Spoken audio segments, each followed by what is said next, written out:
Ladies and gentlemen, welcome to Hero Movie Podcast, your greatest source for superhero movie discussion in the multiverse. I am your host, Adam Portrais, and I'm joined by Sweet Seanza from the internet. I hope that you guys like the word boogie because I'm going to be using it a lot today. And, of course, Bruce Leslie. I'm a prickly pear. And, guys, I think Jessica Biel works out. Oh, I think she works out an awful lot, and she certainly works for me. We'll talk a little bit about her and everyone else because, hey, there's a little something for everybody in this week. Because this week we are reviewing Blade Trinity. I don't know if the name strikes you, but it's the third one in the Blade trilogy.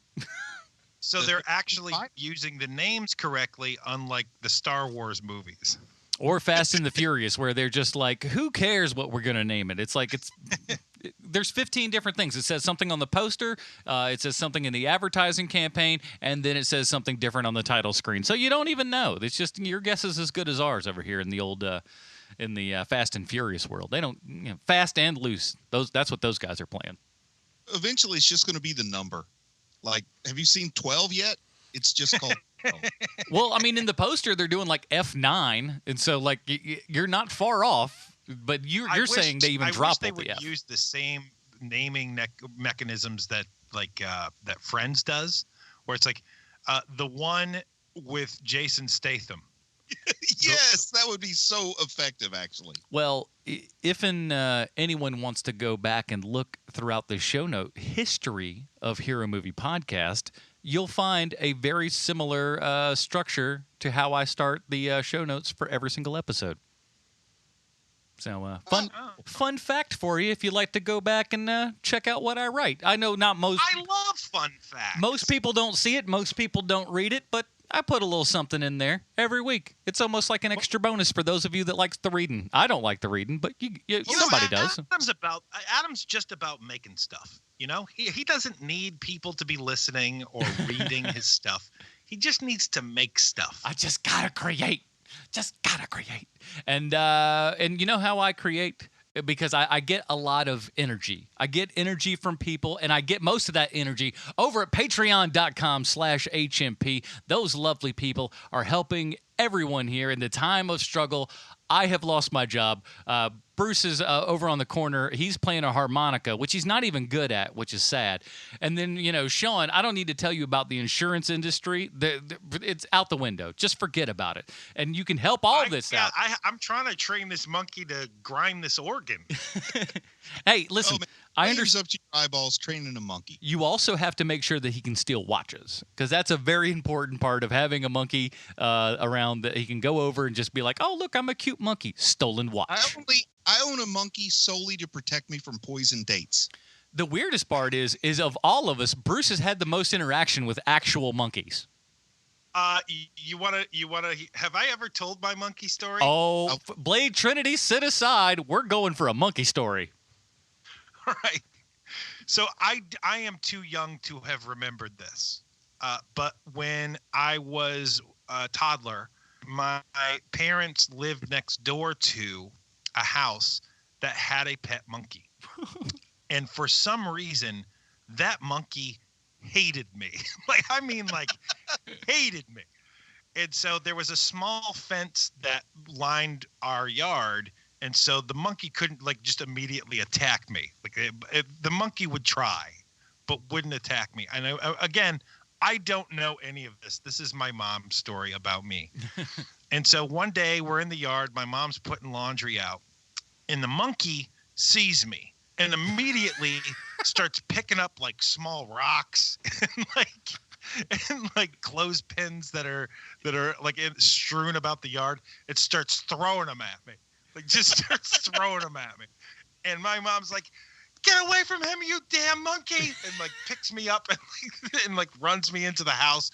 And the monkey's screaming and throwing stuff and to the door. Following to the door, throwing stuff at me, trying to get at me. And my mom was goes over to the neighbor's house, and the neighbors, you would think that the neighbors would be like, oh my God, I'm so sorry. But instead, the neighbors are like, yeah, he doesn't like kids. At least they didn't say that you deserved it, Sean. I'm telling you, the boy had it coming. Talks too much crap around here. I got attacked by a monkey when I was little. Now, at the same time, Sean, I do have to throw this out there just because. Is there any chance that your mom could be pulling the same thing that you pulled with your kids and Michael in the Jackson 5? It's not far-fetched. My mom does love a good story, a good yarn, as I do. But I don't think so because that story was told a lot. And it wasn't something where like, oh man, this is going to pay off later. Like there's no moment where like that idiot thought that the monkey threw stuff at him. Like there's none of that, Well, that's okay. Good. But because you never quite know. But I think all families have those little apocryphal stories of that get brought up that really have nothing to do with anything. But it goes, hey, I feel like embarrassing you in front of all these people. What about that time when ... Not a good thing. So if you don't want to be a poo-flinging monkey, head on over to patreon.com/HMP. How's that for a roundabout? I love it that there's a world where those are your only two choices. Yeah, pretty much. Those are the only two things. At the same time, now I do want to say this. I feel like I don't normally do this, but I feel like I got to preface it. If anyone who is a supporter over at Patreon does drop off due to harsh times and everything, please do not give us money if it's going to cause your family any kind of hardship or anything else like that. No, we don't have anybody giving $1 million a month, so it's not that big a deal. But at the same time, too, take care of yourself and your family as well. But if you do have a little to spread around, Patreon.com/HMP. We really appreciate it. Plus, you get a pre-show, post-show, Dinger Zone, all that kind of good stuff. So how could you not enjoy yourself, everybody?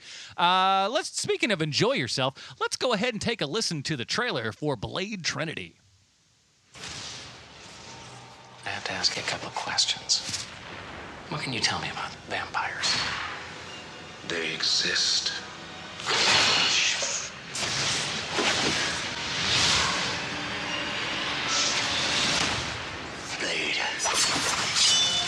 First, he faced their gods. Then he battled their demons. But all that was only the beginning.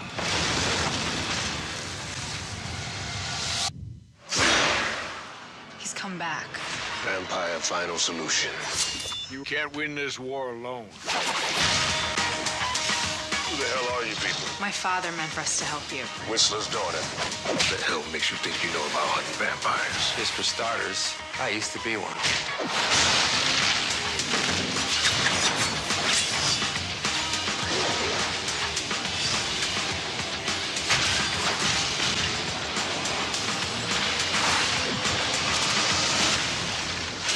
Blade Trinity. There's nothing stopping them now. There's me.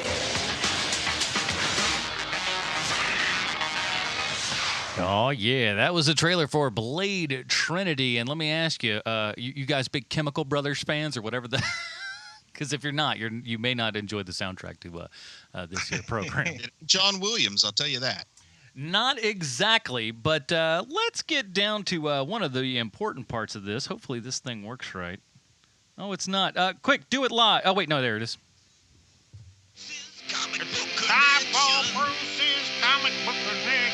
I'm not used to having extra control here on the board today, so there we go. Bruce, what do you got? Blade's origin goes back to the Tomb of Dracula, with his first appearance being in issue number 10. What some folks may not know is the significance of the history of Tomb of Dracula, specifically that it signaled the beginning of the end for a concept I loathe, the Comics Code Authority. From 1954 to 1971, the Comics Code Authority banned undead characters. And this effectively banned vampires, unless, of course, a comic goes out of its way for a convoluted reason that a vampire is actually a living vampire like Morbius. Also, at one point, and I'm not joking here, the Comics Code Authority tried to prevent Marv Wolfman from using his last name. And I know what you're thinking, Sean. You're thinking this is just another one of Bruce's tired, unfunny jokes. But seriously, look it up. The Comics Code Authority tried to deny its seal of approval to a comic because it had Wolfman printed in it, but it was Marv Wolfman's last name they flagged. And you see, YouTube didn't invent ridiculous content flagging. They just perfected it. Now, one way to avoid the Comics Code Authority was to call your publication a magazine rather than a comic, which is why some horror comics were called magazines. But once the Comics Code Authority gave the okay to vampires, Marvel jumped on it with Tomb of Dracula. As for why this was their first Bronze Age era horror comic, the official answer is because Dracula was in the public domain and thus didn't cost anything to use. The title spent its first 6 issues on shaky ground, going through several writers and failing to pick a direction to go in. But that all changed with issue number 7 when none other than the Wolfman himself, Marv Wolfman, took over writing duties. 3 issues later, Blade was introduced and Tomb of Dracula was a hit. Wolfman stuck with the title for a while, and in issue 25, he introduced another new character, Hannibal King, portrayed, of course, by Ryan Reynolds in Blade Trinity. Hannibal was just your ordinary guy from Milwaukee, trying to make a buck as a private eye, until he was bitten by the famous vampire Deacon Frost, who himself was portrayed flawlessly by Stephen Dorff in Blade. Now, waking up to find himself one of the undead, King was horrified at what he had become and vowed never to consummate the curse by passing it to another. Thus, King subsisted on blood purchased or stolen from blood banks and consuming only corpses or animals, which makes me think both True Blood and Twilight owe a debt of gratitude to Marv Wolfman. In spite of his vampirism, Hannibal King continues to operate as a private detective, but he only travels and investigates by night. Of course, in true Goyer fashion, Goyer uses King's name, but none of his other significant character traits. While searching for Deacon Frost in the comics, King eventually meets Blade, the vampire hunter, whose mother had been killed by Deacon Frost. Initially, they're distrustful of one another, but eventually they team up to destroy Frost. While investigating a murder, Hannibal King contacts Dr. Strange, of course the Sorcerer Supreme, and through Strange, Hannibal King discovers a spell called the Montesi Formula that can destroy all vampires. Hannibal teams up with a couple of other vampire hunters, including Blade, and releases this spell which destroys Dracula and all current vampires then on Earth, and also prevents any new vampires from being able to exist. King was not destroyed by the Montesi formula because he had never taken blood from a living human being, but he still required Dr. Strange to perform a complete blood transfusion in order to survive. But this also happened to restore him to human form. So if you break this movie down to its basics, I think that is the comic story it's trying to tell. I have to imagine since Peter Hooton wasn't available, Goyer substituted Natasha Lyonne's character for Strange, and Wesley Snipes exchanged grunting at the camera for acting. In the comics, King and Blade went into business together, starting a detective agency called Borderline Investigations, which makes me think Goyer was hoping to write and direct a series of Lethal Weapon-style buddy cop movies, with Ryan Reynolds as both the comedic member and the straight man, while the part of Blade was played by Madame Tussauds wax figure of Wesley Snipes, because at this point in time, Snipes was rumored to be really hard to work with. Now, eventually, Blade kills Hannibal King in the comics, but it's comics, so he immediately comes back to life. I'm not sure if King has been up to any comics lately, but I kind of hope he does have a part to play in the Mahershala Ali Blade movies. And I'll give them bonus points if Ryan Reynolds plays the part and his every line is just paraphrasing the sentence, "I'm really tired of people telling me I look like Deadpool," while he winks at the camera. I think we may not be too far off. You never really know. Here's the IMDb plot line for Blade Trinity. As we know, IMDb always 100% correct in everything they say and or do. Blade, now a wanted man by the FBI, must join forces with the Night Stalkers to face his most challenging enemy yet, Dracula. This is, of course, written and directed by David S. Goyer, one of our favorites over here at H&P. Of course, we got Wesley Snipes, Chris Christopherson, Parker Posey, Ryan Reynolds, Dominic Purcell, John Michael Higgins, Triple H, James Remar, like you said, Natasha Lyonne, and Patton Oswalt. Man, oh man, just a crap load of people in this movie. Now, had you guys seen Blade Trinity up to this point? I had never seen it before. This was my first viewing this morning. As was me as well. I saw it when it first came out to home viewing. Mm-hmm.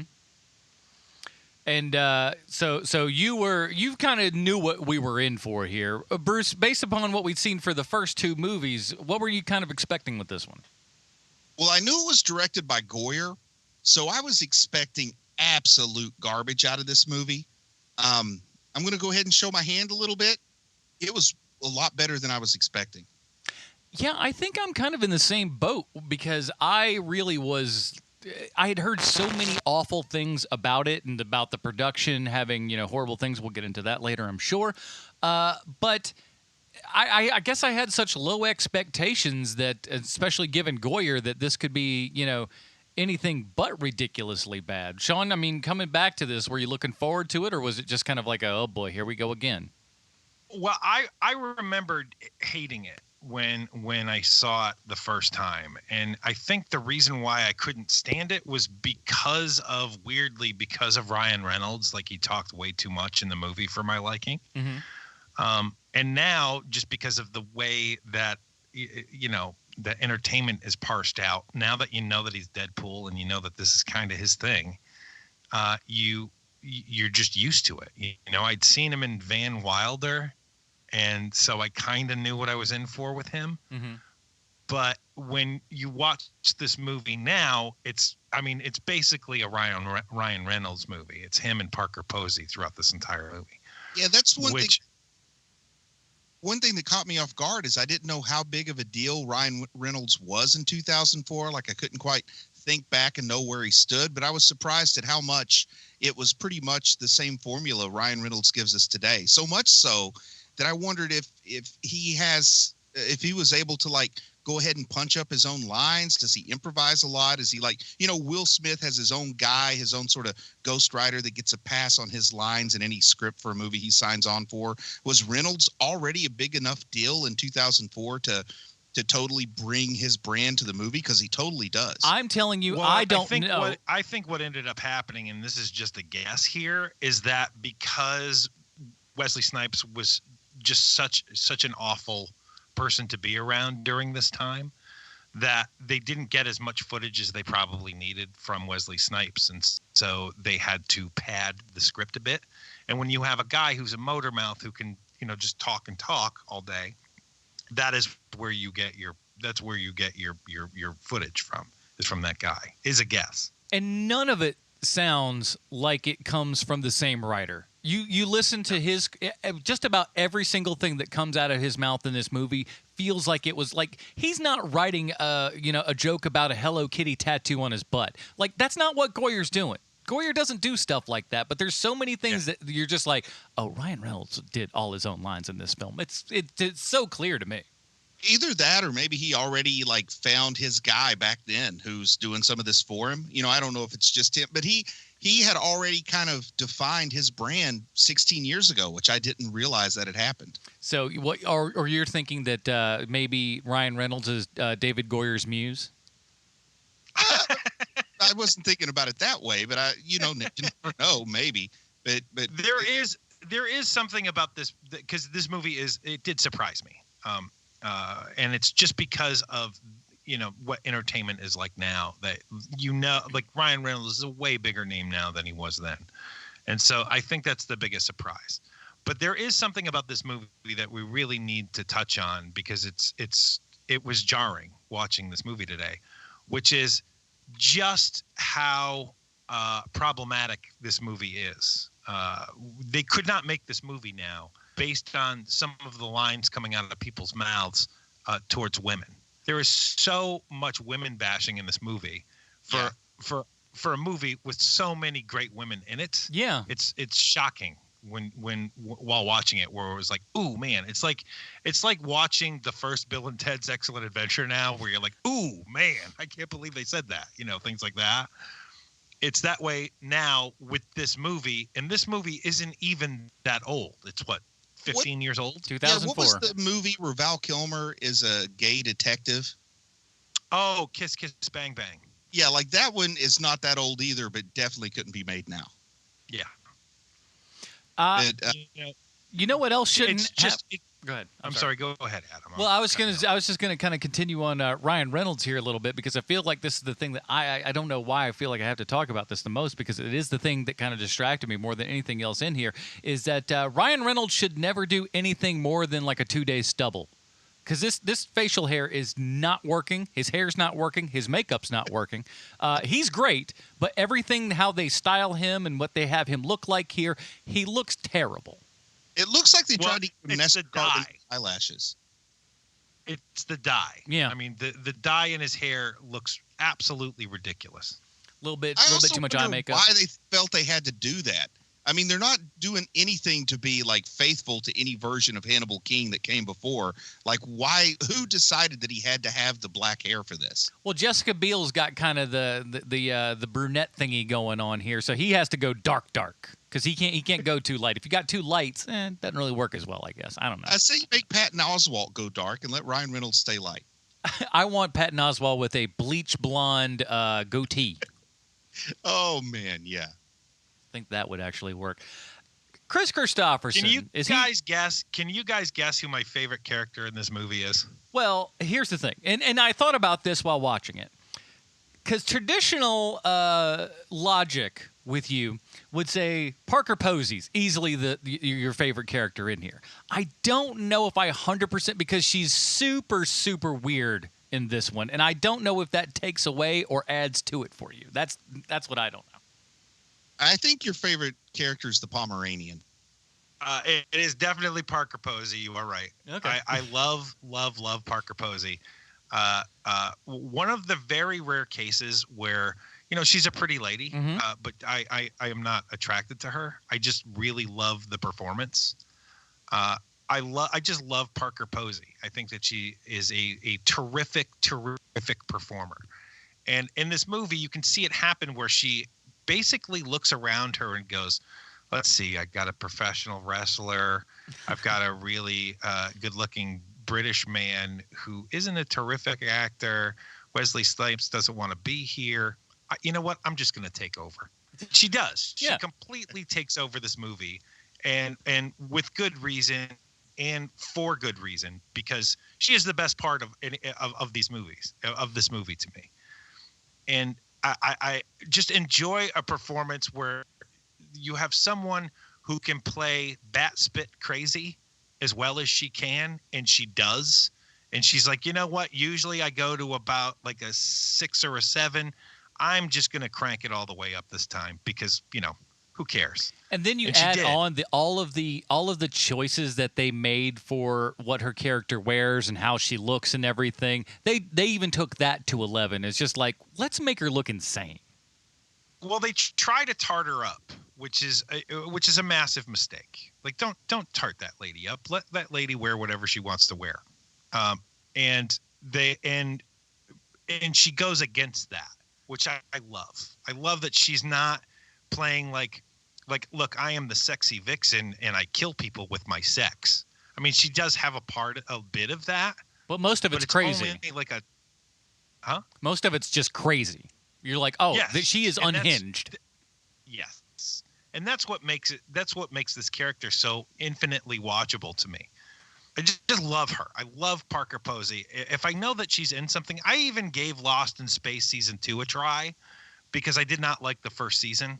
Yeah. Because I knew that she'd be in it, and it's just, it's just not for me. And guys, I don't know if it's because I just wasn't that into the first Blade movie, and maybe I missed some details. And I know actually our review of that movie, we lost like half the recording and had to do a pickup for the whole second half of that episode. I don't remember Blade 1 all that great, but I could have sworn Chris Christopherson died at the end of Blade 1. Like he when does. he shows up here, die at the end. Okay, good, because when he shows up here, I'm all puzzled because I could have sworn he died in the first Blade. Well, it comes back for the second Blade. Yeah, he's in the second one. Does? Okay, Mm-hmm. see, so apparently I didn't care enough about either of those movies. I could have sworn he was dead before he died in this movie. That's right, everyone. We reviewed both Blade movies. The second Blade, the reason why people remember it so fondly is because it's so vastly different from the first one. It's kind of your aliens thing. And so it's remembered very fondly, but when you rewatch that movie now, and I think it was even the thing that we ran into watching Blade 2 was that this movie is not as good as I remembered it being. No. And in fact, I would say, I've never seen this movie before, but word on the street is that the third movie is the real turd, the real stinker of the trio. I'm just going to say right now, if I had to rewatch a Blade movie, I would rather rewatch this one than either of the first two. Well, this one's all aged the best, and there's a weird thing about this movie, which I think that I picked up on like towards the end of this movie, which is that it is it owes everything to the Matrix, and it is so very, very Matrixy, this movie. But because we have such a distance now between us and the Matrix, that it seems like its own movie now, even though it clearly owes a debt of gratitude to the first. And it's 2004, so like you're even into the Matrix sequels at this point. So like it's still a big deal. Yeah. Mm-hmm. Now, once again, I don't remember some of those details from the first two movies, but have the vampires always had the mouth fixtures of the Predalien from Alien versus Predator? Like the second one. Okay, because I saw like when Dracula's jaw splits and then the little thing shoots out from the inside. All I can think is, we recently watched Alien versus Predator, and it looks just like the Predalien's mouth fixtures. And then, when the dog breaks out the same mouth fixture, that's one of those golden moments for me. Like when the little what kind of dog is that again? A Pekingese? Pomeranian. When the little Pomeranian blows out like the combination Predator Alien mouth fixture there. That's worth watching the movie for, because it's not every day you get to see that. I still feel like they while that's a easy choice there, I still feel like everybody kind of took a lot from John Carpenter's The Thing. Yeah, with the face coming out like that for sure. Just recency bias, we very recently watched that other movie. I haven't seen it in a while, but still, that whole mouth fixture I felt like was almost kind of a new thing here.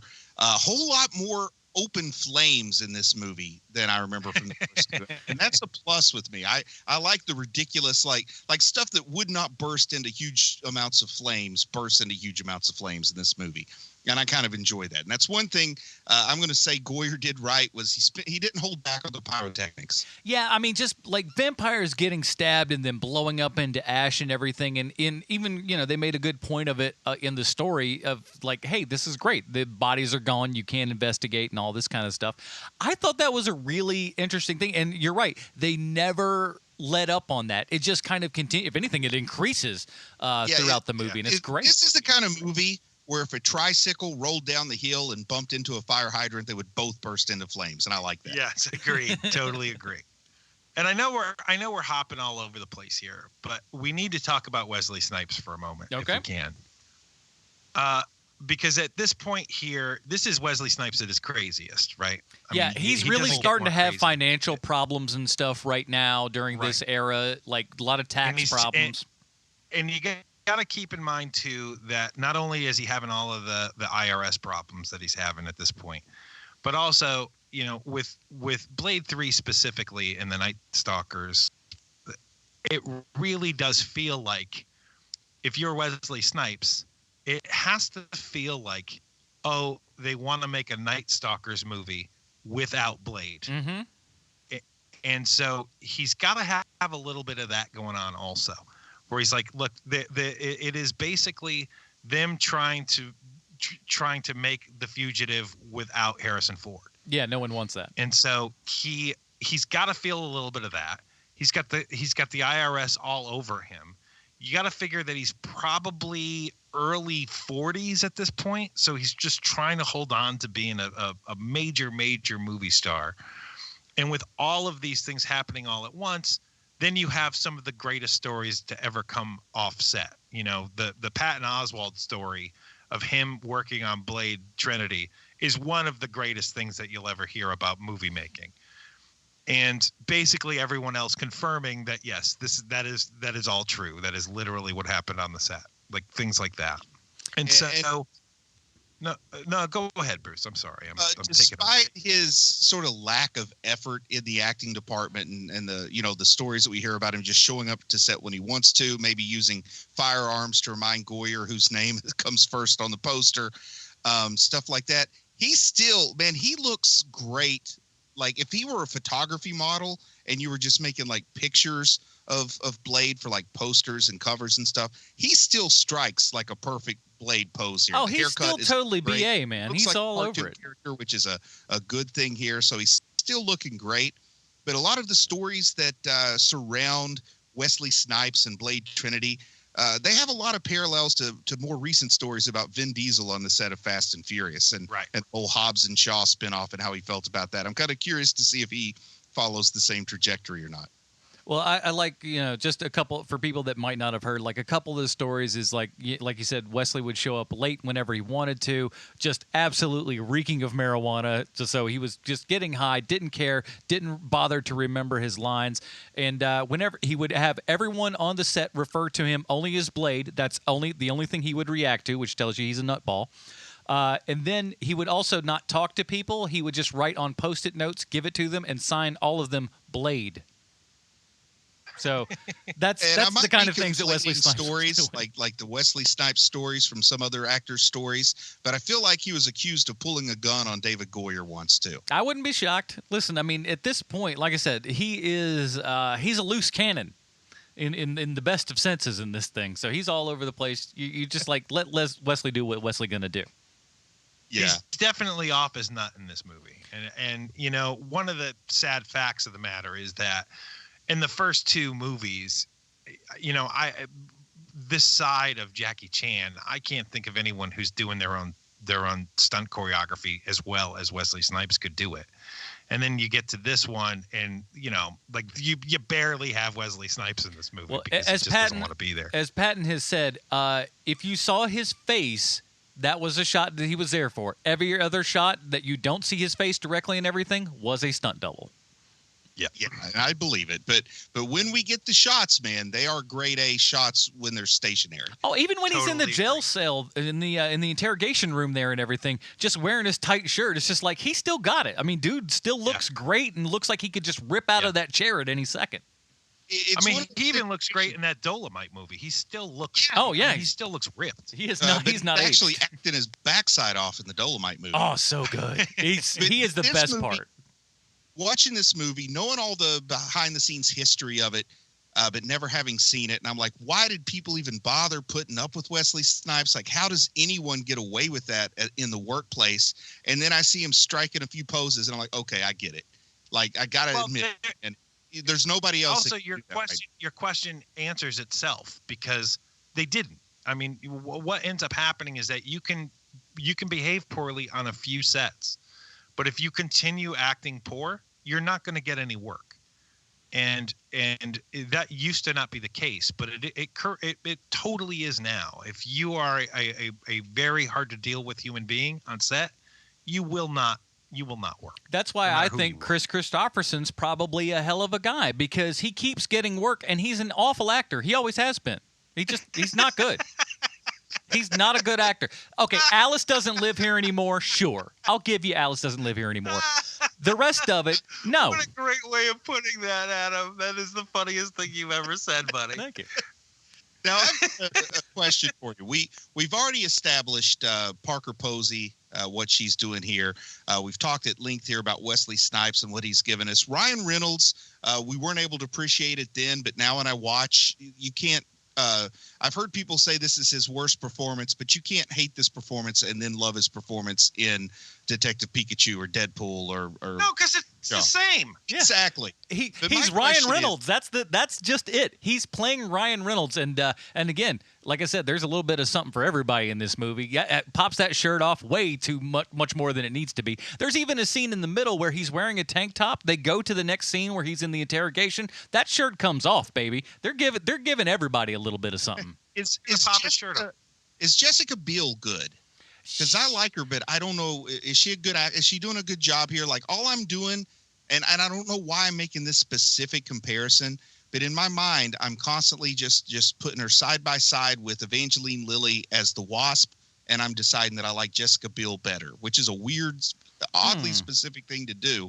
I'm not entirely sure why, but I think I like Jessica Biel's performance better than Evangeline Lilly's in Ant-Man. Adam, I'm going to make a lot of hay here, so you should go first. Okay.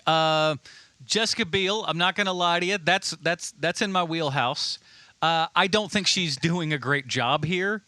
She's awful pretty to look at. She's fair enough with the action. It seems to work well enough, and she makes for great eye candy in this movie. But I don't know that she adds anything specific. Before Sean goes, I do want to tell you, Adam, that I kind of tried to see what people online think about her acting abilities. And according to the internet, she does have nice couch cushions, whatever that means. Could mean anything. Ashley Furniture fan. I don't know. Are you the one who said that on the internet? That sounds very Bruceian. Maybe. That might be. Go ahead, John. I want to hear you make some hay. Okay, so here's my hay, right? Let's compare her to Evangeline Lilly. Evangeline Lilly is the weakest spot of the Ant-Man movies. I think I have stated that on numerous occasions. She's fine. She's totally fine. But she also you get the feeling that she doesn't really want to be there when she's there. I feel that for a lot of things that she's in, though, too. Maybe that's just something in her character. It is true. There's times in Lost where it's just like she doesn't want to be in this. Right.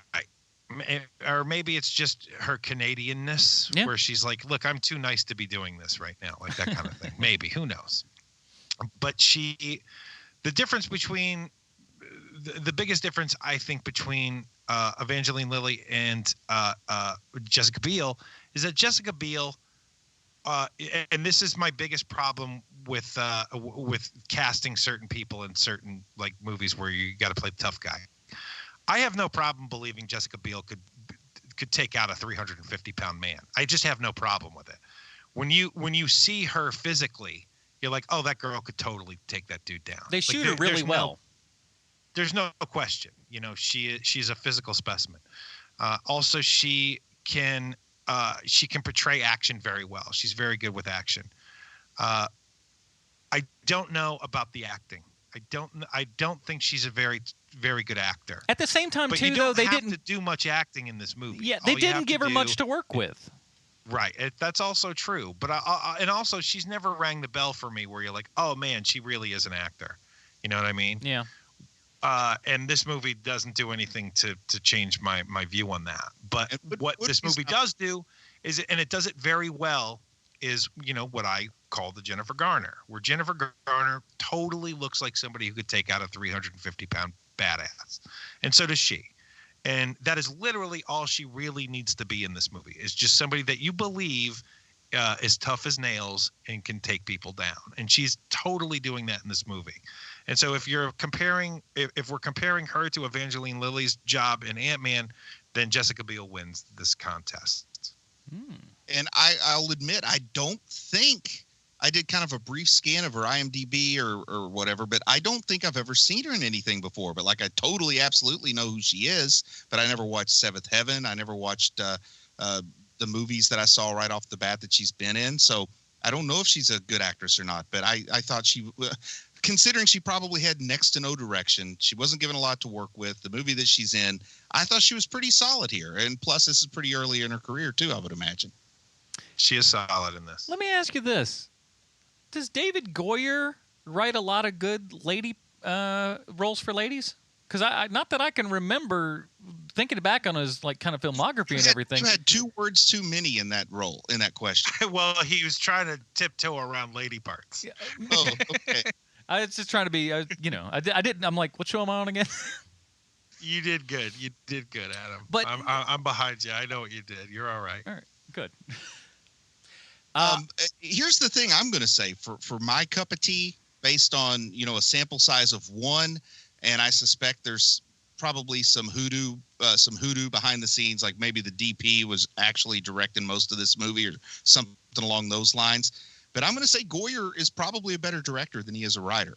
I'm gonna push back on that a little bit, because I believe one of the reasons that you think David Goyer is a better director than he is a writer, specifically because of this movie, is the fact that I do not believe he choreographed or set up the shot list and everything for all the action, the fight scenes and stuff. I do not for 1 second believe that he had any hand in that. I don't. And do we know who is responsible for that? Because I got to tell you, there is a very John Wick vibe to this. I'll take a look. But here's one thing that I have as a working theory, is that Goyer directed this movie to the same extent that he wrote The Dark Knight. Like, he gets the credit for both of those, but, you know. The action is so easy to follow in this movie, which I was very surprised by. I thought there would be a lot of shaky camera in this, but there isn't. It's very well done and stylized and pretty. And, you know, whether or not you love the characters is one thing. You can't look at still frames of this movie and think like, oh, wow, that could have been done better. Okay, I think one of you boys here, he may be one of the big guys because he's listed in this movie as the fight choreography. His name is Clint Caudill, something like that. But check out this list of things he's done: The Matrix, Spider-Man, Minority Report. This stupid thing is flipping out on me. He's done a ton of stuff that you would recognize in everything. Yeah, Spider-Man 3, Constantine, Chuck. He did SWAT, Triple X, Alias, Planet of the Apes, Fast and Furious. This dude gets around. So that's why the stunts are so good. They got a really good guy coordinating all in their stunts. And they had some good set pieces. They have, all the flames and stuff. That probably the credit to that goes to some effects folks. So I think it's that situation where you put a great team around the guy, and he has to go his way to fill. Yeah, I think that's absolutely what this is that he's an established writer at this point in Hollywood. This isn't his first feature. It's his second, but it is his first super big one that would go out into the public and everything. And so I think they really wanted to put the best, foot behind this. And they got some talented people to surround him for sure. And I was expecting to see something similar to like when Frank Miller got to direct a movie and when Stephen King got to direct a movie. Like, I was expecting that level disaster. And to be honest, it is competent. I mean, it's competent. Yeah. This is a very competently made movie. For sure. Make a note. This is the first time in the history of this podcast I've referred to anything Goyer has done as competent. It's weird, right? Yeah, but I'm into it. I'm actually able to forget that Goyer's got the ties to this movie for the most part. Dominic Purcell, man, playing Dracula. Oh man, Dominic Purcell's like he's not. I won't call him like. I don't think he has the most range as an actor, but whatever he's in, I like him in it. I don't know why. I do think he has one setting. Like, I don't care if he's playing Mick Rory, Heatwave in Legends of Tomorrow, or he's playing Dracula, King of the Vampires. He still has one way he likes to talk. And I mean, he's kind of just got one setting. It's weird seeing him with a little bit of hair and a whole lot skinnier then. Like, now he's like taking the muscle bound thing to an extreme. But I like Dominic Purcell a lot, but I never knew him outside of Prison Break and Legends of Tomorrow. And I found out here he has one setting. Maybe that's why we haven't seen him, on the. Is he British? Am I right? No. I mean, I'm not right. Yeah, he's from England. He is? Yeah, wait. Yeah. Maybe that's why he has that weird one setting, because he only has one American accent he can do. He's from one of those towns that you can't pronounce. That's the other thing.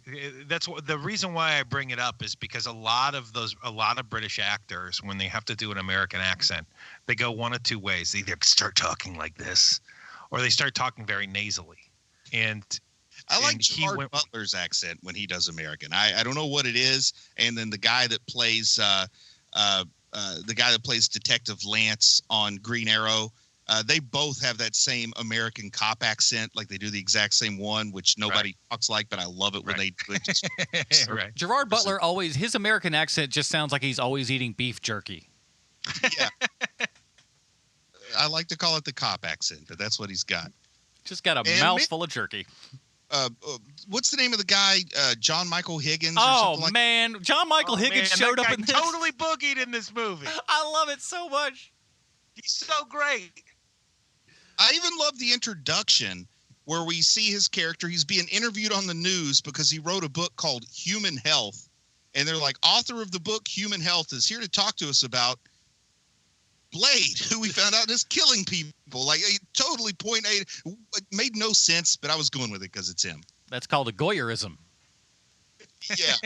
Like, who better to talk about this recently discovered criminal than a guy who wrote a book called Human Health? Like, that's something that you read in 7th grade when you're not in PE. It's like 3 days a week is PE, 2 days a week you have to read that Human Health book. Oh man, nothing was worse than hearing your gym teacher just talk about sexual organs and stuff in class. It was just like that. If you never want a horrible feeling, that to me is the worst. It's just hearing Coach Gauze talk about just all the correct ways about body parts. It's terrible. But I like the tenuous connection. Like if a guy wrote a book about asthma, the news is going to interview him about a serial killer who rips people's lungs out. And what could that killer's motivation be? Like it's that kind of tenuous connection here. But it's Higgins, so it's good. Speaking of tenuous, then you got good old Triple H here. And I was a little bit scared of Triple H in this from the get-go because obviously big giant wrestler, probably not the best actor. And not that I'm going to turn on you and say that he was a great actor in this because he really wasn't. But not nearly as bad as I thought he would have been, and he gives a Tyler Mane vibe if I've ever had one. It's funny, man, because I was literally thinking to myself, I wonder if because he's in this movie is why we kept hearing his name as Sabretooth, like over and over again. It's gotta be. I mean, he's got if you want to talk about comic books and stuff, he's got the right proportions for all of that, But I'm not a great actor. I'm not the diehard wrestling fan that my friend Chris Elvins is. But if you ask me at a glance, I don't know that I would be able to tell you the difference between Tyler Mane and Triple H, at least not in this time period. Well, Tyler Mane's probably got at least a decade on him, I would think. Okay. But yeah, I would have easily believed they were the same person around 2004. When you see that one big fight scene with Triple H, when he's going up against Ryan Reynolds, I had a weird moment watching that movie where I was like, oh man, Ryan Reynolds is really in good hands right now. There is no way that wrestler is going to hurt that man. Oh yeah. Whereas when you're watching Wesley Snipes, there's a very good real possibility that Wesley Snipes is going to kick someone in the face. Yeah, you always hear those stories about people not pulling punches. With the sword. One at a time, please. Sorry. I'm actually more afraid he's going to chop somebody with his sword. Even a prop sword hurts if you hit him hard enough. It's true. What'd you say, Adam? I don't remember. James Remar. Adam. It got off today. It wasn't. Trust me. If I forgot it, it probably wasn't very good. So that's how I'm dealing with it. I'm a fan of James Remar, and I didn't know he was in this. Doesn't have a big role, but as the cop and everything, if you got to have a cop, James Remar is one of those cats that you just go to. Every second he's there is pure joy. That's all. Maybe that's what I was thinking. And Natasha Lyonne is in here as I don't even understand why this character's. I mean, I guess I do. She's got to be an exposition machine to some degree. But did you say that that was from something? She's basically Doctor Strange. Okay. Like this formula that she's working on is like the science equivalent of the Montesi formula that Doctor Strange, which is a magic formula that once it's cast, it kills all the vampires everywhere. And here, instead of Doctor Strange doing it with the Montesi formula, she's coming up with this, what do they call it? Daystar, this Daystar virus, which she's very clearly the surrogate for Doctor Strange here. Can we also talk about the fact that Ryan Reynolds, while yes, he is an improv machine in this movie, he also has so much exposition he needs to get out in this movie. And he does a very good job of getting it out and not being like just like the portfolio out on the table kind of information machine sort of thing. Mm-hmm. He's fun. And it was very impressive to see because they have to explain the world through him basically. And I only noticed it because I was like, oh, that's very clever. Cause like he would slip in his own bits while extolling all this information. And it was just really nice to see like, oh man, like he really is doing a ton of the heavy lifting in this movie. It's a fresh way to approach this kind of, dialogue heavy exposition and stuff. If you throw some fun jokes in there and somebody he has a a confidence when, delivering this kind of stuff that, if you're not doing it well, it comes off as crap. But for him, it feels like something that this character would say. And especially when you have all the jokes interweaved in there, it just feels so much more natural.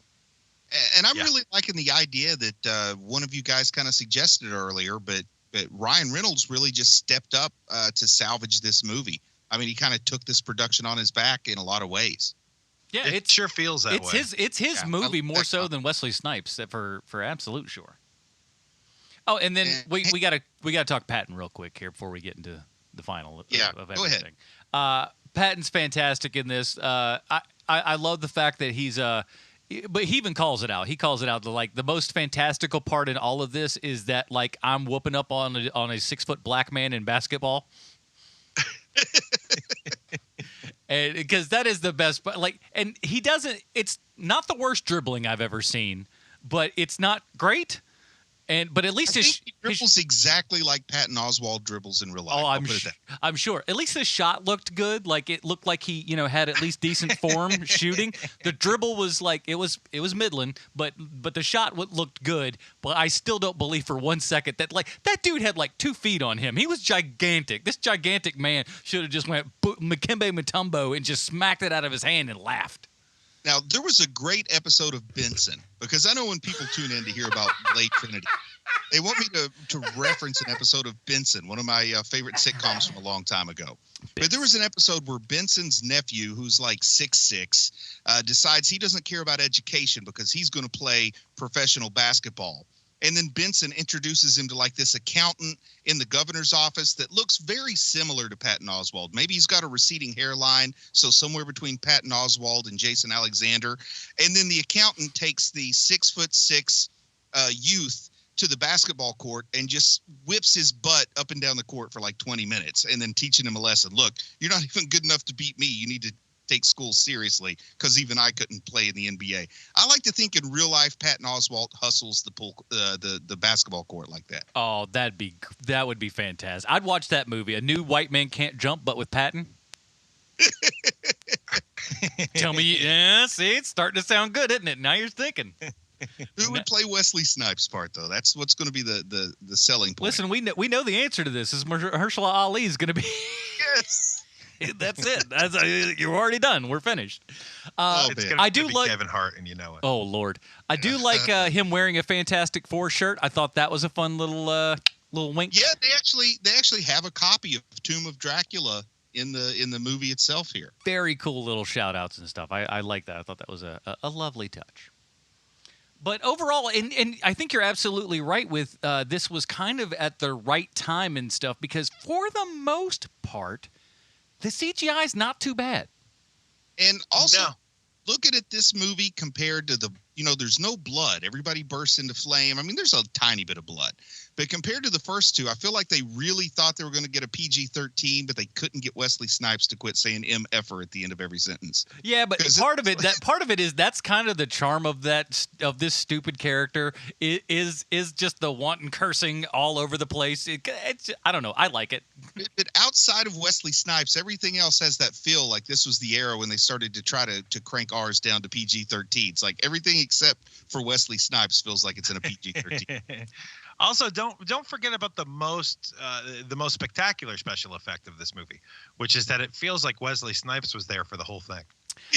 Yes. I will say this. Yeah, I mean, really, because we'd all heard the stories, of all the problems and everything. But really, when you look at this, they did an amazing job of making him look very present and very involved in this movie.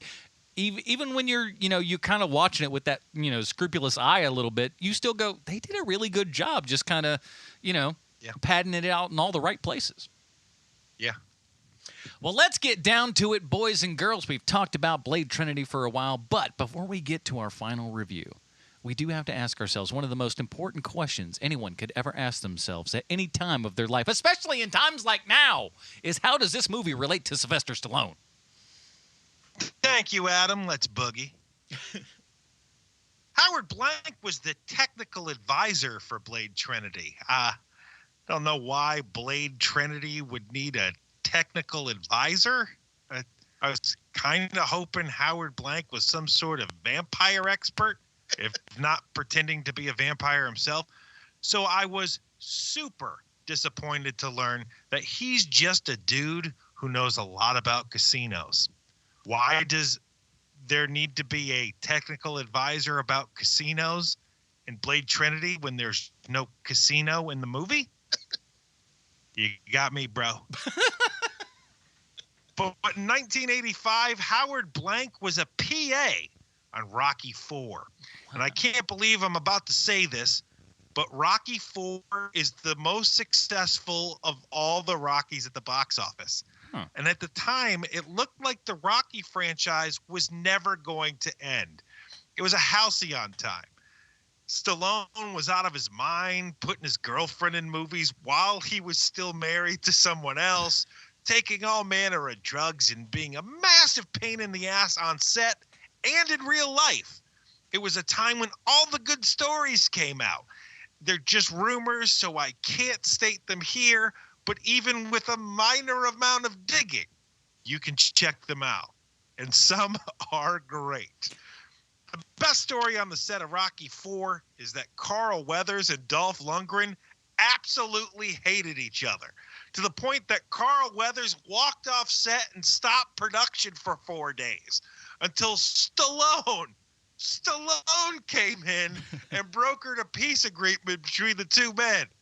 I wonder if that's why Stallone refuses to bring Carl Weathers back for anything all these years later. And there you have it, Dingalingers. This week's Stallone connection is Howard Blank. And yeah, I could have gone with Wesley Snipes or even James Remar, but I didn't, because you deserve better. I'm Sean Kovacs, and you are welcome, Nerdmerica. We salute you. Well, let's get down to it. Here at Hero Movie Podcast, we have our own patented Robin rating system. If you'd like to check it out, head on over to Facebook.com/Hero Movie Podcast. It's right there at the top of the screen. And why don't you give us a like while you're there, man? We really appreciate that. Bruce, where does Blade Trinity fall in the Robin rating system for you? I feel like I've let people down in this review by not mentioning how much I actually enjoyed this. How good I think this is. I think this is the best Blade movie, which is weird because, you know, the common opinion seems to be that this is the stinker of the bunch and that 2's the best. I expected Goyer to just create some kind of awful disaster here. He didn't. I think this isn't just like good if you've got nothing to do and you want to watch something. I think this is worth seeking. I would say even if you haven't seen the first 2 Blade movies, that this stands alone pretty well on its own. Yeah. I'm going to give this I'm shocking the world a little bit. I don't think I've given a high rating to a Blade movie, but I'm going to give this a Tim Drake. Soft side of the Tim Drake. Very good. Sean, what you got? For me, this would be a Tim Drake movie also, but not being women. You know, we're 3 dudes on a podcast, 3 white guys on a podcast. Who'd have guessed? The odds are against us. I would imagine having a very difficult time watching this movie if I was a woman, because it is so unbelievably sexist, this movie. I mean, that is the thing about this movie, is that it is incredibly sexist. And because of that, I can't give it a Tim Drake, even though I really want to, because it is surprising. This movie has aged better than the other Blade movies, and that is shocking to say, but that is truly the case here. And so for me, I've got to give it a Damian Wayne, just because of the sexism of this movie. That's fair. I think I'm along with Bruce. It's a very soft Tim Drake. It's close, but you're right. It leans a little bit more towards Damian, but Tim Drake, because again, I think we came in with the lowest of low expectations. You've got Goyer not only writing but directing. It seems like it's just destined for failure, and perhaps we've only heard it so many times that we figure, hey, it's going to be crap. And like I say to most of my dates, I lower the expectations as much as possible, and then you're like, oh, it's not that bad. Everything's okay, not too shabby, and that's how I say it to the date. Oh yeah, I tell them to it. Yeah, it's just like, look, wow, this is not going to be great. And then when it's pretty decent, they were like, see, he was kind of, and that's probably why I'm single. So That is it, everybody. Surprise, surprise on Blade. I don't think any of us or anyone listening would have figured it ended up this way. I sure as shooting didn't. But we're going to be doing this next week. Until then, Bruce, where can we find more of your work on the internet? You know, I'd like to point folks over to Chubby Wizard because I've been doing something a little bit extra this week. I myself have felt like I needed some distraction from everything in the world, all the negative stuff, all the bummers that we're all going through. So I've put out like an episode a day of Chubby Wizard in some way, shape, or form up until today because we recorded this for a couple of other feeds. But if you go over there, in addition to the regular Chubby Wizard episode, you'll see there's some distraction episodes. One of them is just me and Chris trying to flesh out an idea that we have for a fictional story that nobody's ever going to write. We were just killing about 45 minutes. I think it'd bring a smile to your face to hear the story of Lone Wolf Accountant versus the Pencil Pushers. Also, in honor of one sweet Shanzi from the internet, I mic'd up my daughter and made her sit and listen to dad jokes for 30 minutes and recorded her reaction to those. Poor girl. I think that might bring a smile to your face, too. Like I tell people, you don't have to laugh with me. You can just laugh at me for these terrible ideas I'm getting and thinking people want to hear it. Anyway, there will be no current events mentioned. It's all just a little distraction. And then, of course, the pièce de la résistance of the distraction episodes is the Mr. Boogedy episode that one Adam Portrais joined me and Chris to record. And we give you 40 minutes of talk on a 45-minute so-called movie, Mr. Boogedy from 1986, and I think it's worth checking out. And we don't mention anything other than the topic at hand. It's honestly a distraction with absolutely zero reference to current events. Good fun times for all. Sean, what else we got out there? I have got a podcast called COVID-19 and You, where we really delve deep into it and why everyone is wrong but me. On thoughts of COVID-19. I lay blame at the feet of the current president of the United States, at the libs, as I like to call them, the libs. Mm-hmm. I get very angry with the senator from North Carolina who has profited from this. I mean, I really bring it down, guys. Like it is all I talk about. Also, like there's no personal stuff at all. It's just about COVID-19. It's called COVID-19 and You.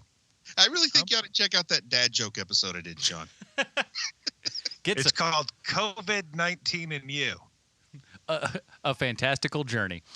Or you might want... Or if you want to go the opposite direction, you could check out Clone Wars 30 Questions, where every single episode we take 30 questions and ask them about the current season of Clone Wars. It's quite entertaining about a show that also is quite entertaining.